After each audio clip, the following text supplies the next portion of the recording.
అమరావతి ఓఆర్ఆర్కి సంబంధించి ఆల్రెడీ ప్రభుత్వం కీలక నిర్ణయం తీసుకుంది. మొత్తం 121 గ్రామాల మీదుగా ఓఆర్ఆర్ ఔటర్ రింగ్ రోడ్ వెళ్ళబోతున్న నేపథ్యంలో ఎన్టీఆర్ జిల్లా, ఏలూరు, కృష్ణా జిల్లా, గుంటూరు, పల్నాడు జిల్లాల్లో పలు మండలాలు, పలు గ్రామాలను కలుపుకుంటూ ఈ రహదారి వెళ్తుంది. ఇందులో ప్రధానంగా ఏలూరు జిల్లా చూసుకుంటే ఆగిరిపల్లి మండలంలోని బొడ్డనపల్లి, అలాగే గరికపాటి వారి కండ్రిక, పిన్నమరెడ్డిపల్లి, నూగొండపల్లి, ఆగిరిపల్లి, చొప్పరమెట్ల, నరసింగపాలెం, సగ్గూరు, కృష్ణవరం, సురవరం, కల్లటూరు.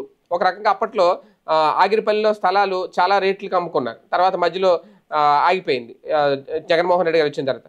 మళ్ళీ ఇప్పుడు రియల్ ఎస్టేట్ పుంజుకుందని ఇప్పుడు ఆగిరిపల్లి మీదుగా రింగ్ రోడ్ వెళ్తుంది. నిజంగా అక్కడ స్థలాలు అప్పుడు కొనుక్కున్న వాళ్ళు ఇప్పుడు ఒక రకంగా హ్యాపీ అని చెప్పాలి. లేదు, రియల్ ఎస్టేట్ ఇప్పుడు మళ్ళీ పుంజుకుంటున్న నేపథ్యంలో రింగ్ రోడ్డు పడ్డం అంటే అది కూడా మొత్తం 189.9 కిలోమీటర్ల రింగ్ రోడ్డు వేస్తున్న నేపథ్యంలో వీళ్ళందరికీ గుడ్ న్యూసే ఏలూరు జిల్లాకు సంబంధించింది.